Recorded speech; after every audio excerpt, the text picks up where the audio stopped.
सेना को बेहतर बनाने के लिए अग्निपथ योजना की घोषणा की गई। कुछ उपद्रवी तत्वों ने इस योजना के विरोध में बिहार में जमकर उत्पात मचाया, लेकिन अब लड़कियां भी अग्निवीर बनना चाहती हैं, देश की रक्षा करना चाहती हैं।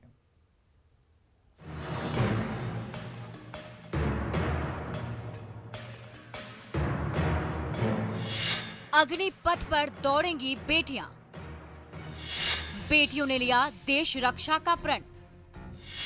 अब बेटियां बनेंगी अग्निवीर। उत्पात की तस्वीरें तो आपको याद ही होंगी। कैसे अग्निपथ के विरोध के नाम पर बिहार को जलाया गया, जगह जगह कैसे उपद्रव हुआ, ये पूरे देश ने देखा। लेकिन अब बिहार की बेटियों ने अग्निवीर बनने की शपथ खाकर वैसे लोगों के मुंह पर तमाचा मारा है जो इसका विरोध कर रहे थे। क्या नाम है आपका? जय Hind. I am cadet Prerna Jha from first Bihar girls battalion. देखिए, अग्निवीर एक बहुत अच्छी स्कीम है मेरे अकॉर्डिंग। देखिए, इसमें महिलाओं को बहुत ज़्यादा अपॉर्चुनिटीज़ मिल रही हैं। लाइक ज़्यादा से ज़्यादा आपको वैकेंसीज़ हैं, आप जितना चाहे उतना अप्लाई कर सकते हैं। आपके लिए जो क्राइटेरिया है, एज क्राइटेरिया, वो भी कम की गई है। इवन दो एजुकेशन जो क्राइटेरिया है वो भी कम की गई है। तो आप जो लोएस्ट लेवल से है, आप एक्सपीरियंस ले सकते हैं, army, air, navy, whichever defence you want to enter. ठीक है, तो अगर आप कम एज से ज़्यादा एक्सपीरियंस लेंगे और आपको एक 4 साल का एक शॉर्ट टाइम सर्विस सर्व करने को मिल रहा है देश को, इससे बड़ी बात मेरे लिए कुछ नहीं हो सकती। जो लोग अग्निपथ का विरोध कर रहे थे, उन्हें खुशी को सुनना चाहिए और समझना चाहिए कि अग्निपथ के क्या क्या फायदे हैं। आप भी सुनिए। क्या कुछ अच्छाई है अग्निवीर में जो आपको अग्निवीर बनना है? अग्निवीर में बहुत सारी अच्छाइयाँ हैं, जैसे वो हमें नॉर्मल, अगर हम जॉब करना चाहते हैं, अगर हम गवर्नमेंट जॉब कर रहे हैं, उस जॉब में हम गए और फिर हमारा मन किया कि हम अब वो नहीं करना चाहते, हमें दूसरे जॉब में जाना है तो अग्निवीर से वो बेनिफिट हमें मिल रहा है कि अग्निवीर हमें 4 सालों के लिए ले रहा है। उसके बाद हम चाहे तो हम दूसरे जॉब के लिए अप्लाई कर सकते हैं और हम इतने एबल होंगे कि कोई भी जॉब में हमें रिजेक्ट नहीं किया जाएगा। लड़कियों के लिए अग्निपथ योजना कैसे जिंदगी बदलने वाली जबरदस्त योजना है, ये आराध्या की जुबानी सुन लीजिए। आराध्या, क्या लगता है अग्निवीर बनना है? हाँ बिल्कुल, मैंने सोचा है कि मैं फाइनल ईयर में हूँ और मैं अप्लाई करूँ उसके लिए। लगभग सारी लड़कियों का यही थॉट है कि अग्निवीर बनना है, इसलिए शायद प्रदर्शन नहीं किया क्योंकि उन्होंने। ये शॉर्ट रन में लॉन्ग रन का फायदा देगा। मतलब 4 साल में उसके बाद भी हमारे पास एक्सपीरियंस होंगे और हम आगे मतलब कुछ और भी अगर करना चाहेंगे, मतलब जैसे लड़कियों में क्या होता है उनकी लाइफ में कि उसके बाद मैरिज होते हैं, फिर बच्चे होते हैं, तो उन सब के लिए ये बेनिफिशियल है कि वो आराम से सेना को सर्व भी कर लेंगे, अपना ड्रीम भी पूरा करेंगी और उसके बाद आगे भी बढ़ सकती है। कुछ लफंगों ने बिना सोचे समझे अग्निपथ के विरोध में बिहार को आग में झोंक दिया था।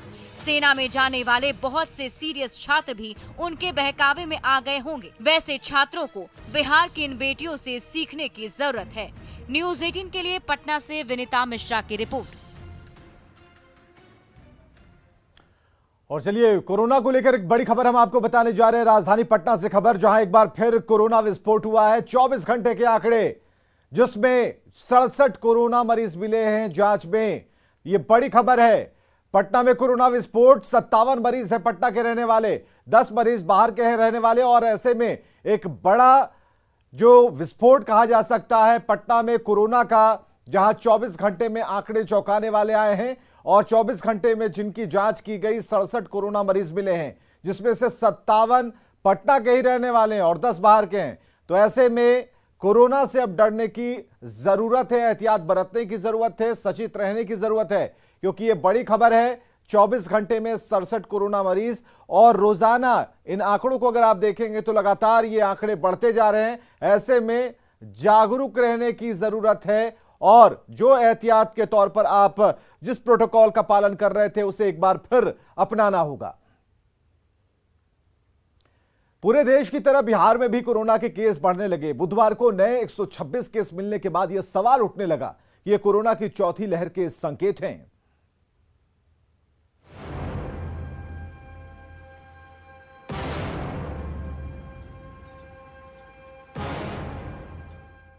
कोरोना की पिछली 3 लहरों ने देश को कितना नुकसान पहुंचाया, ये हर कोई जानता है। एक बार फिर देश में कोरोना के मामले बढ़ने लगे हैं। 26 फरवरी के बाद पहली बार देश में 15 जून को कोरोना के 10,000 से ज्यादा मामले सामने आए, जो 22 जून को 13,313 तक पहुंच गया। राहत वाली बात यह है कि 22 जून को 10,972 लोगों ने इस बीमारी को मात भी दी। और इसको लेकर स्वास्थ्य विभाग भी जो है वो लगातार चिंता में है और ये सोचा जा रहा है कि किस तरीके से पाबंदियां बढ़े। देश के बाकी हिस्सों की तरह ही बिहार में भी कोरोना के केस बढ़ने लगे हैं। इस साल 17 फरवरी के बाद पहली बार 22 जून को बिहार में कोरोना के नए केस की संख्या 100 के पार पहुंच गई। पिछले 5 दिनों के आंकड़ों पर यदि नजर डालें तो 18 जून को 69, 19 जून को 55, 20 जून को 63, 21 जून को 63, जबकि 22 जून को 126 नए केस सामने आए। सबसे ज्यादा मामले पटना में बढ़ रहे हैं। बुधवार को पटना में 83 नए पॉजिटिव मरीज मिले और मंगलवार को 39 मरीज मिले, यानी पिछले 2 दिनों में पटना में कोरोना मरीजों की संख्या दोगुनी हो गई है। और देर शाम जो जांच रिपोर्ट सामने आई है उसके मुताबिक 0.097% जांच रिपोर्ट पॉजिटिव आई है। जून में कोरोना संक्रमण की चपेट में आए लोगों में से बीते 24 घंटे में 41 लोग जो है वो स्वस्थ भी हुए हैं, ये भी बताया गया है इस रिपोर्ट में। और बिहार में अब कोरोना के सक्रिय मामले बढ़कर के 9 हो गए, जैसे हमने पहले बताया है। इस तरह से संक्रमण मरीजों की संख्या जो है उसमें जो बढ़ोतरी है वो लगातार देखने को मिल रही है। लगातार जो है स्वास्थ्य विभाग लोगों से अपील कर रहा है कि कोरोना प्रोटोकॉल जो है उसका अनुपालन करें। बिहार में बढ़ते कोरोना को लेकर स्वास्थ्य विभाग हरकत में आ गया है। जिला स्वास्थ्य समिति पटना में कॉन्टैक्ट टेस्टिंग सेल तेजी से काम करने लगा है। डीपीएम विवेक कुमार का दावा है कि टेस्टिंग और ट्रेसिंग दोनों ही बढ़ा दी गई है। और इस वक्त हम पटना के डीपीएम कार्यालय में पहुंचे हैं, जहां पर देखिए आपकी जो टेस्टिंग है या फिर ट्रेसिंग है उसको लेकर तेजी से काम चल रहा है। डीपीएम कार्यालय में तमाम जो अधिकारी हैं खुद डीपीएम हैं और बाकी जो अधिकारी हैं, कर्मी हैं, वो लोग देखिए अपने काम में जुटे हुए। एक बड़ी चुनौती बढ़ गई है। हालांकि स्वास्थ्य महकमा टेस्टिंग और ट्रेसिंग का दावा कर रहा है, लेकिन बिहार में बढ़ते कोरोना के केस बताने के लिए काफी हैं कि लापरवाही हो रही है, चाहे विभाग की तरफ से हो या लोगों की ओर से।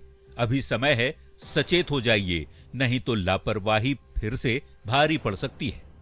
न्यूज़ 18 के लिए दिल्ली से फराह खान के साथ पटना से अमित कुमार और रजनीश कुमार की रिपोर्ट।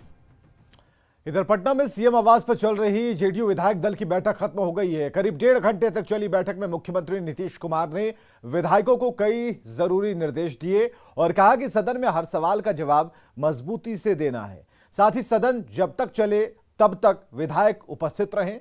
बैठक खत्म होने के बाद जेडीयू विधायकों से बात की हमारे सहयोगी आनंद अमृत राजू ने। एक अन्य मार्ग में जेडीयू विधायक दल की बैठक खत्म हो चुकी है। विधायकों का जाने का सिलसिला शुरू हो चुका है और लगभग 1 से 1.5 घंटे तक ये महत्वपूर्ण बैठक चली और बैठक में कई सारे जरूरी दिशा निर्देश भी मिले मुख्यमंत्री की तरफ से। और जाहिर सी बात है, कल से मानसून सत्र शुरू हो रहा है और उसके पहले इस बैठक को बेहद महत्वपूर्ण माना जा रहा है। नीरज जी, क्या कुछ निकला इस बैठक में? जनता दल यू के विधानमंडल की बैठक हुई और बैठक में माननीय मुख्यमंत्री जी सहित पार्टी के वरिष्ठ नेताओं ने संबोधित किया। माननीय विधायक ने अपनी राय रखी और पार्टी ने इस बात के लिए जो राज्यसभा और विधान परिषद के जो चुनाव संपन्न हुए और इसके पहले जो द्विवार्षिक चुनाव में जो हमारे उम्मीदवार जीते उनको बधाई दी गई। साथ ही साथ पार्टी के माननीय विधानमंडल के सदस्यों को निर्देशित किया गया कि मजबूती के साथ सरकार का जो पक्ष है, जो सरकार की नीतियां हैं, अपने क्षेत्र का जो ये है और उपस्थिति के बारे में माननीय मुख्यमंत्री ने निर्देशित किया कि आप समय सदन के अंदर अपनी भूमिका प्रभावकारी ढंग से अदा करें। देखिए, बैठक में कोई वैसा खास निर्देश नहीं था जो हर विधानसभा के पहले होता है। विधानसभा शुरू होने के पहले जो हम लोग का मीटिंग होता है वही मुख्य रूप से था कि बैठक सदन की कार्रवाई में तत्परता पूर्वक हाजिर रहना और सदन की कार्रवाई में एब्सेंट नहीं होना है। विधायकों के जाने का सिलसिला जारी है और जाहिर सी बात है विधायकों को उपस्थित रहने का निर्देश दिया गया है मुख्यमंत्री की तरफ से। साथ ही जो भी मुद्दे हैं उसका तार्किक तरीके से भी जवाब देने की तैयारी है। कैमरामैन मनीष जुनेजा के साथ आनंद अमृत राज, न्यूज़ 18 नेटवर्क, पटना।